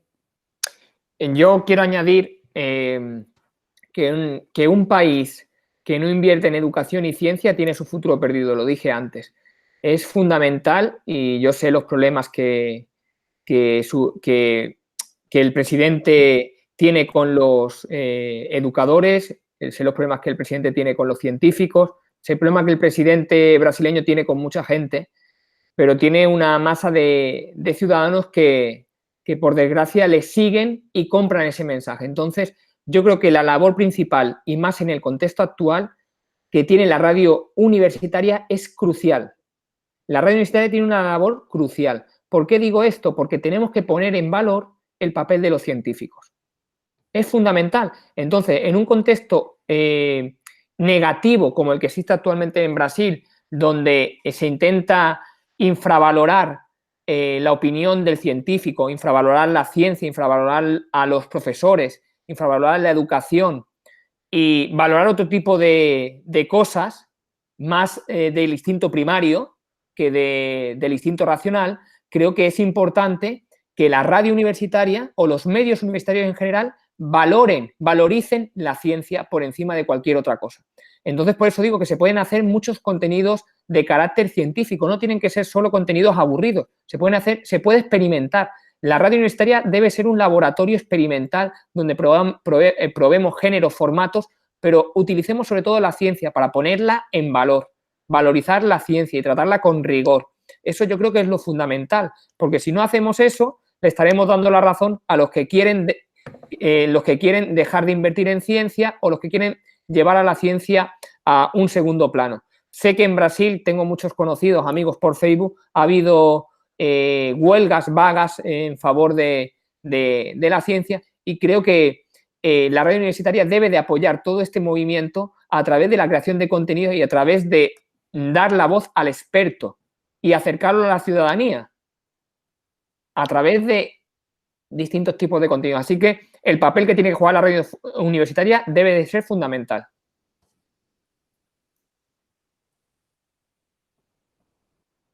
Bueno, tenemos aquí una cuestión de Paulo Santías que es un poco complementaria, entonces voy a hacerla antes de la de Carlos Jáuregui. Entonces hacemos Paulo Santías, después Carlos Jáuregui y entonces Luan Chagas, que están con las cuestiones enviadas. Entonces, de Paulo, la negación de la ciencia por un segmento significativo de la sociedad y el fanatismo personal están complicando un poco la sociedad brasileña, una realidad experimentada por investigadores y docentes en Brasil.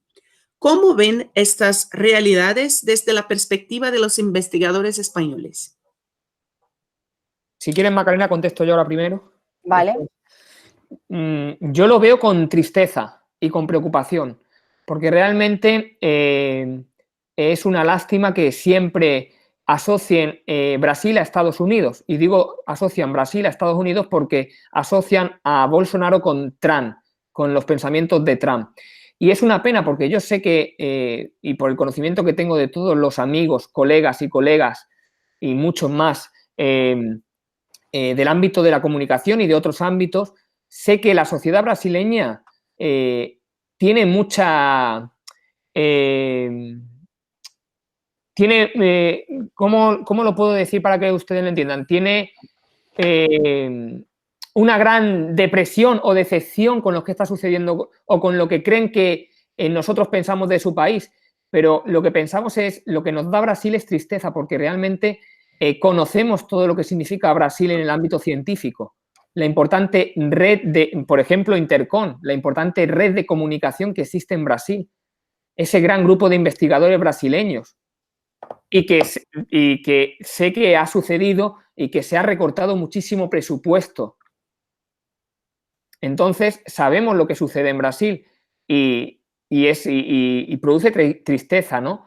Pero yo creo que es el momento de que otros investigadores podamos apoyar a los colegas brasileños y ayudar a difundir las buenas prácticas que se están realizando en Brasil. Ahí he puesto antes un link a la red brasileña de periodistas y comunicadores de ciencia. Creo que es importante que ahora mismo se trabaje en red, se trabaje unido. Creo que es fundamental el trabajo que tiene que realizar la Rubra, por ejemplo, en el ámbito de las radios universitarias. Creo que es importante unirse y tener una voz común en contra de lo que está sucediendo, en contra de lo que está queriendo que suceda el gobierno. Yo creo que se ha demostrado que en grandes ciudades de Brasil alcaldes han tomado decisiones contrarias a lo que decía Bolsonaro, han tomado decisiones contrarias acertadas, porque realmente era lo que había que hacer y lo que la ciencia decía que había que hacer, ¿no? Estar en casa, en cuarentena. Creo que desde España percibimos esa tristeza de cómo el gobierno actual está desmantelando poco a poco todo lo que a lo mejor se ha ido ganando en derechos, en avance científico en anteriores etapas en ese país. Pero yo creo que hay que tener muy claro que hay que seguir apostando por la ciencia y hay que seguir, aunque sea con los recursos mínimos posibles, alzando la voz en favor del conocimiento científico, que es el que nos va a poder hacer libres. ¿Por qué Bolsonaro no quiere extender el conocimiento científico? Porque así la gente no es libre. Si tenemos conocimiento científico, somos libres.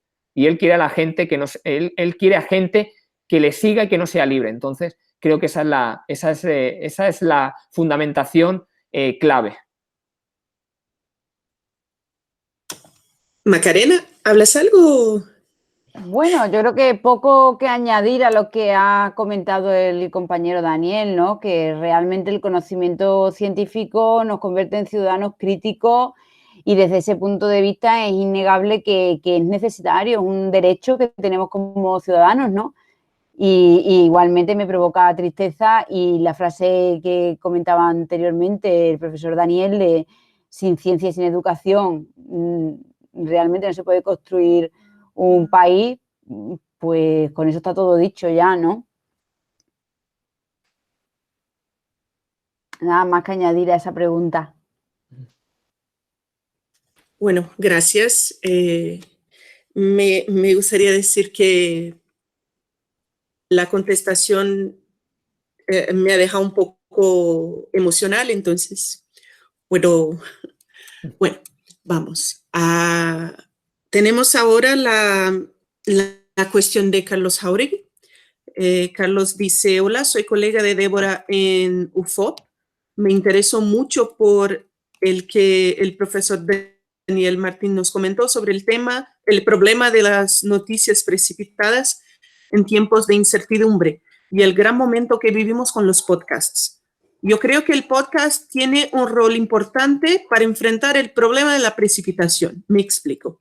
Como el consumo de podcast se da en tiempo diferido y muchas veces el público escucha episodios antiguos paralelamente a los nuevos, los podcasters son naturalmente estimulados a producir una información menos efímera que otros tipos de géneros informativos. Eso podría suavizar un poco el problema de la precipitación. No es exactamente una pregunta, pero quisiera saber si usted también identifica esta tendencia o cree que existe el riesgo de que la podosfera un día se convierta en un mundo de desinformación como pasó a YouTube. Yo creo que gracias por la reflexión, Carlos.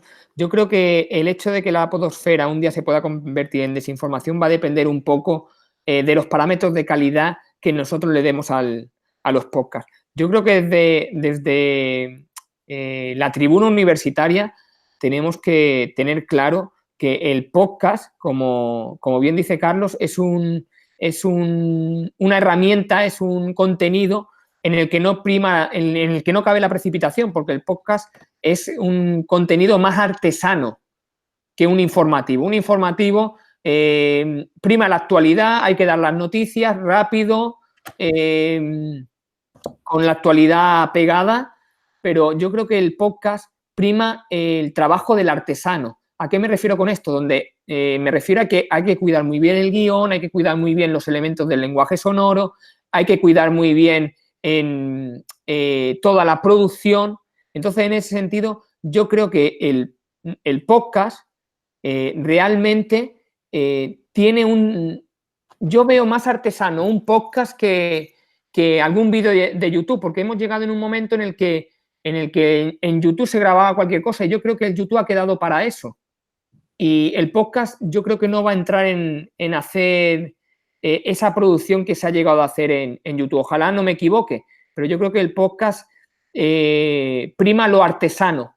Es más un arte donde la estética juega un papel fundamental y yo creo que si un podcast no reúne calidad, enseguida va a ser rechazado, ¿no? No va a ser viralizado. Yo creo que esa es la clave, ¿no? El concepto de artesano que para mí tiene un podcast y que puede luchar muy bien contra esa desinformación porque evidentemente no prima no hay lugar para la precipitación, entiendo, ¿eh? Y espero que no me equivoque y que la podosfera no se convierta en el YouTube del audio.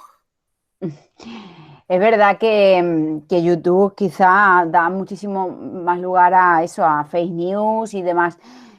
Yo creo que antes ha utilizado la palabra el profesor Daniel, hemos vivido una infodemia, la estamos viviendo y yo sí que he recibido, me imagino que todos ustedes también en mi móvil, también muchísimos audios, porque bueno, también es cierto que al final con un micrófono y con un equipo medianamente, bueno, pues yo también puedo ponerme a difundir cosas que son falsas y provocar la crispación social, ¿no?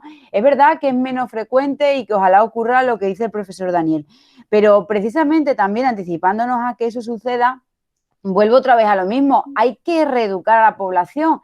Estamos sobreinformados, recibimos información por todos sitios.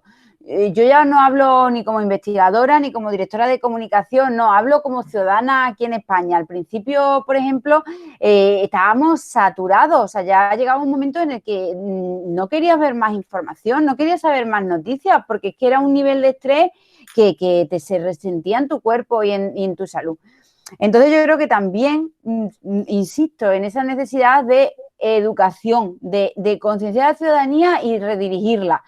Antes también el profesor Daniel citaba a Vladimir de Semir, que hace mucho tiempo ya advirtió del peligro que conllevan todos los nuevos canales comunicativos y la convergencia mediática ha provocado, y es que realmente la voz experta y la voz no experta tiene el mismo peso.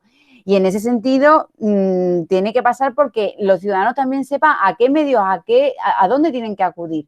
Y que acuda, y que en este caso, bueno, pues si quieren acceder a algún tipo de información, sepan, por ejemplo, que cuentan con su radio universitaria, donde se les va a ofrecer información de calidad. También quizá esa radio universitaria o el medio de comunicación que sea tiene que ir a la par de los bulos o de las situaciones más llamativas que se vayan provocando.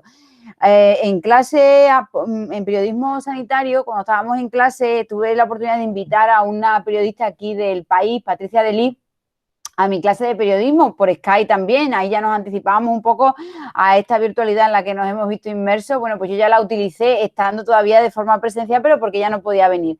Pero me parecía interesante que diera a conocer a los alumnos sus criterios a la hora de abordar el periodismo sanitario. Y bueno, pues lógicamente salió el tema de los bulos, de la fake news, y ella, una de las cosas que dijo me pareció muy sensato. Ella dijo, yo como periodista no puedo pretender parar todos los bulos que lleguen. Puedo hacer información de calidad y que la gente se dé cuenta. Y a partir de ahí se cree pues una cierta dinámica y una costumbre de acudir a las fuentes o a los medios que tú sabes que tienen credibilidad. Y yo creo que es ahí donde, para mí, combatir la fake news, tal cual estamos hoy en día y con la cantidad de canales que tenemos, me resulta sumamente imposible, porque cualquiera ahora mismo se crea un perfil falso y levanta un falso juicio en cualquier momento.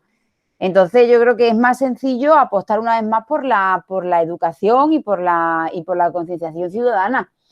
Creo que ese también es nuestra labor como periodistas, no estar apagando fuegos constantemente en el sentido de una noticia falsa, vamos a apagar el fuego, sino en dar información de calidad y que los ciudadanos sepan luego filtrar, que también no podemos depositar toda la responsabilidad en una parte, tenemos que intentar buscar un equilibrio entre el ciudadano y los medios de comunicación. Esa es mi opinión. Bueno, gracias. Seguimos. Ha llegado una pregunta de Miriam Lelis. Yo voy a cerrar entonces con Luan y Miriam, porque ya estamos, bueno, en Brasil a las 11:35, entonces para que no tardemos muchísimo. Voy a hacer Miriam antes porque tiene una conexión con lo que hablábamos de los podcasts. Me pregunto si el auge de podcast ya no se debe a un sesgo de comercialización o de mercado, ya que la ciencia aún está concebida por muchos como un producto. Bueno, no entiendo muy bien, a ver, voy a leer, a ver si... Que al final la ciencia también es un producto, ¿no? Y también está sesgada. Sí, que tiene algo de un perfil más comercial, más de marketing, de comercialización en el podcast por la relación con la ciencia. Sí. Evidentemente, el podcast es un producto mercantilizado y lo podemos ver en que, como dije antes, plataformas como Netflix van a entrar de lleno en el negocio del podcast. ¿Por qué? Porque les interesa. Es decir, el podcast ya es un producto mercantilizado. Lo que en nuestro éxito, el éxito de nuestro podcast va a depender de esa labor artesana que hagamos o que no hagamos, ¿no?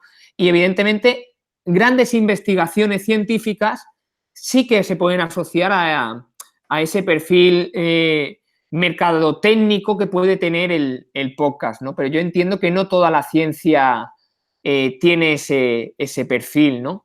Pienso yo. Yo creo que a la inversa. Por lo menos la experiencia mía de 10 años en la Unidad de Cultura Científica de la Universidad de Extremadura es al revés, que la ciencia es muy altruista. La ciencia y sus investigadores son sumamente altruistas.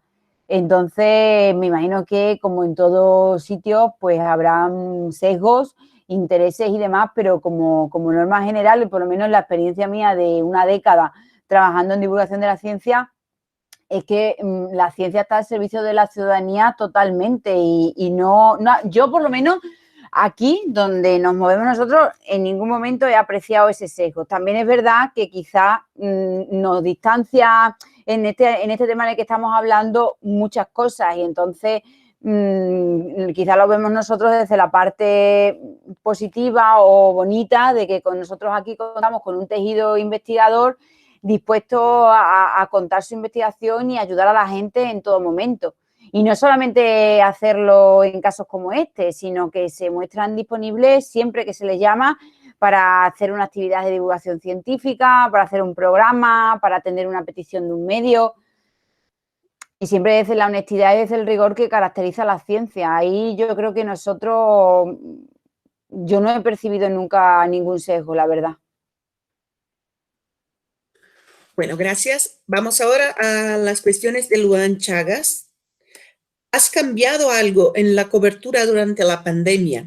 Otra cosa, algunas emisoras de España tienen utilizado la dramatización o crónicas en podcast o informativos de coronavirus. Es el caso de Cadena SER, por ejemplo. Pero por otro lado, también tiene una ausencia de lo contradictorio, con pocas fuentes en una noticia. ¿Cómo la universidad puede hacer lo contradictorio con las fuentes que tienen en su proximidad? Por último, ¿vosotros perciben una utilización demasiada de un periodismo de declarativo? Otra cuestión que ha enviado después, ¿vosotros notan o se dan cuenta de que de una utilización demasiada de este periodismo declarativo basado en las declaraciones o cortes de voz de los científicos mismos, no solo de los políticos? Esta última pregunta no la he entendido bien. ¿Que solamente se utilizan cortes de voz de científicos? No, si perciben el periodismo declarativo, no solamente con los políticos, pero también una apropiación de este periodismo declarativo en los científicos. Luan, si no es eso, por favor, me corrijas, me avisas. Dani, si quieres empiezo yo un momentillo contando una experiencia también que tuvimos en un trabajo cuando saltó la pandemia, bueno, antes, lógicamente, de que nos confinara, pues ya se empezaban a suceder las noticias a partir del día 31 de diciembre, que en Wuhan, bueno, pues que ya estaban los primeros casos. Entonces nosotros en mi clase de periodismo especializado y desarrollamos una experiencia, nos convertimos dentro del aula en un mini grupo de investigación y estuvimos analizando todo lo que salía, sobre todo en la prensa escrita digital, en los principales medios, La Razón, el ABC, El País, sobre todo basados en el Estudio General de Medios, el informe de audiencias que se hace aquí en España, ¿no? Y viendo pues cuáles eran los que mayor audiencia tenía. En base a ese criterio estuvimos analizando pues diferentes elementos, tanto la excedencia del periodismo que se desarrollaba, si eran temas propios, si eran temas de agencia, las fuentes a las que hacíais alusión. Y bueno, vimos sobre todo que en esa primera etapa, fundamentalmente, las declaraciones procedían de la Organización Mundial de la Salud y procedían del ámbito político. Fundamentalmente, por lo menos los meses que nosotros analizamos de enero y febrero, en ese trabajo que hicimos en el aula para que, convirtiéndonos en un mini grupo de investigación, fundamentalmente venían de la Organización Mundial de la Salud y de los políticos. Y es verdad que la ciencia, o sea, la figura del científico, estaba relegada, por lo menos en esa investigación que nosotros hicimos y de estos medios, a un segundo plano. Y fue una de las conclusiones a las que llegamos en colaboración con los alumnos, que fueron los que fueron respondiendo en base a una metodología de trabajo que desarrollamos a un cuestionario en cada una pudimos observar que había un análisis morfológico, vimos que había como unas 600, casi 700 noticias donde la palabra COVID o coronavirus estaba presente. De ahí extrajimos aquellas en las que consideramos que se podía hacer un análisis del tipo de noticia, unas 300 informaciones, y una de las conclusiones que llegamos fue a esa, que en ese momento la presencia y la figura del científico no estaba del todo presente en esa información sobre el coronavirus. Y creo que eso es muy significativo porque es un tema que verdaderamente toca a la ciencia de lleno, ¿no? Pero bueno, quizás en ese momento el tema era otro, el tema no era tanto, ahora quizás sí, ahora si hiciéramos un análisis, la ciencia está más presente. Pero en aquel primer momento ya digo que era sobre todo información institucional pura y dura en función de lo que iba viniendo de un sitio y otro, ¿no? Y nosotros en ese sentido, desde la universidad, ¿cómo intentamos combatirlo? Pues siempre ofreciendo a nuestros expertos constantemente. En la Universidad de Extremadura confeccionamos una guía de expertos, no con motivo de la pandemia, sino antes de ella, y volvemos a ponerla a disposición de todos los medios de comunicación en todo momento. Y tratamos de que cada vez que nos hacen una petición, proporcionarles un científico, si es que nosotros contamos con el experto en cuestión que ellos necesiten para abordar ese tema. Es como tratamos de combatirlo, y luego también a través de nuestra propia información, porque no podemos olvidar que las instituciones siguen siendo fuente para los medios de comunicación, pero también son medios de comunicación, como le ocurre a la NASA, que a veces tiene incluso más visitas que otros medios importantísimos de Estados Unidos, ¿no? Y casi recibe más visitas de público que de medios de comunicación. Y Carlos Elías, vuelvo a citarlo otra vez, decía, en la NASA, ¿qué se ha convertido? ¿Es fuente o medio de comunicación en sí mismo? Y hoy tenemos que decir que es un híbrido, y a instituciones como la universidad le pasa lo mismo. Entonces, ¿cómo se combate? Pues con esa doble vía, por un lado proporcionando y de una manera proactiva, participando y teniendo un contacto directo con los medios de comunicación, y por el otro, a través de la confección de contenido propio, ya sea portal web, ya sea podcast a través de la radio universitaria y demás. Es como nosotros tratamos de dar otra, no de combatirlo, sino de ofrecer otra información, y que el ciudadano sepa que eso que se está contando ahí es una información verídica y que es real y es rigurosa. Yo creo que con lo que has dicho, Macarena, ha quedado muy claro. Es que realmente debe de ser así. Así que esperamos haber respondido a tu pregunta, Luan. Bueno, me gustaría agradecer muchísimo a vosotros dos, Daniel, Macarena. Ha sido un placer inmenso teneros aquí. Claro, aquí virtualmente es lo que podemos en ese momento, pero ha sido una experiencia buenísima. Muchísimas gracias. Si queréis decir algo para el cierre o no, no sé. Sí, yo sí quiero decir algo. No sé, Yo Macarena. también, ahora. Sí, bueno, termina, os habla tú y ahora ya. Bueno, yo quiero agradecer a Débora esta invitación que nos ha hecho a Macarena y a mí. Quiero agradecer a toda la gente que nos ha estado escuchando, y a todos los que nos verán después en el link de la página web.